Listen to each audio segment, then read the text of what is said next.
বৌমনি যখন একবার দায়িত্ব নিয়ে নিয়েছে তখন বাবা আমার আর কোনো চাপ নেই। আচ্ছা আর কতদিন এভাবে বাচ্চা হয়ে থাকবে বলো তো?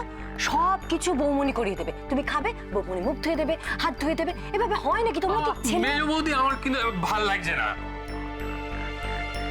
ডাবলু, ডাবলু, আমার মাথায় না একটা দারুণ আইডিয়া আছে, শুনবে?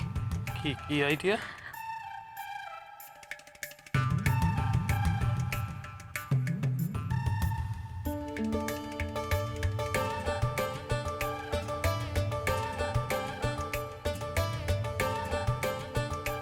ব্রিলিয়েন্ট, খুব ভালো আইডিয়া। ব্রিলিয়েন্ট না?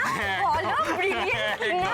কিন্তু যদি বৌমনি এই পুরো ব্যাপার না, যা করার আমাদেরই করতে হবে, আমরাই করব। সেটাই, এইটাই আমি বলছি, এই এনার্জিটা চল, চল। এটা আমাদের।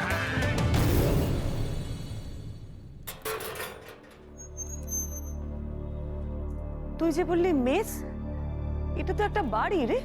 হ্যাঁ বাড়ি তো। আরে এখনকার মেস বাড়ি কি সে আগেকার মেসের মতন হয় নাকি? ওরা 5 জন এখানে শেয়ার করে একসাথে থাকে।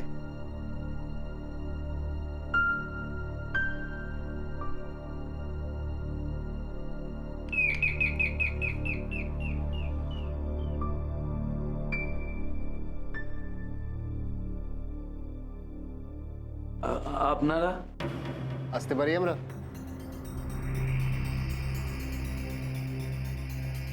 হ্যাঁ, আসুন আসুন।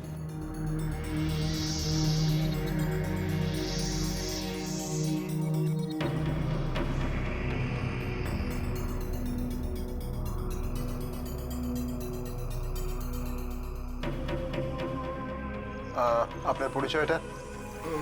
আমি জহর জহর সেন। আর আপনি? কৌশিক দাস। আর উনি হচ্ছেন মিসেস পরমা মিত্র, প্রাইভেট ইনভেস্টিগেটর। এই কেসটাই উনি আমাদের সাথে কাজ করছেন।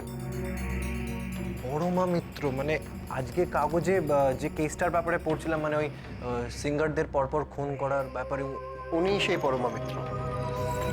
কিন্তু এই ব্যাপারটায় প্রাইভেট ইনভেস্টিগেটর কি করবেন? মানে রুচি তো গাড়ি চাপা পড়ে মানে অ্যাক্সিডেন্টে মারা গেছে। গাড়ি চাপা পড়া মানে অ্যাক্সিডেন্ট নয় মিস্টার সেন। কেউ ইচ্ছে করেও চাপা দিতে পারে। তার মানে আপনারা বলছেন রুচির মারা যাওয়াটা খুন? এই সন্দেহটা করার অনেকগুলো কারণ আছে। সেগুলো কিরকম? আচ্ছা আপনাদের সঙ্গে তো এখানে আরো কিছু লোকজন থাকেন, তারা কোথায়?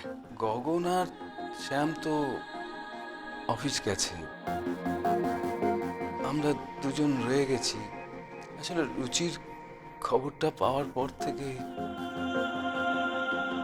একটু পরে দুজনে যাব হসপিটালে বডিটা আনতে। গগন আর শ্যাম অফিস থেকে আসবে ওখানে।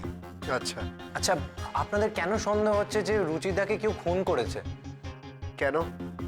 আপনার কি অন্যরকম কিছু মনে হচ্ছে? না মানে আমি বলতে চাইছি যে মানে রুচিদার মতন একজন ছাপোষা মানুষকে কেউ কেন খুন করবে? আচ্ছা একটা কথা বলুন তো, রুচির সেনগুপ্ত অবিবাহিত ছিলেন তাই তো?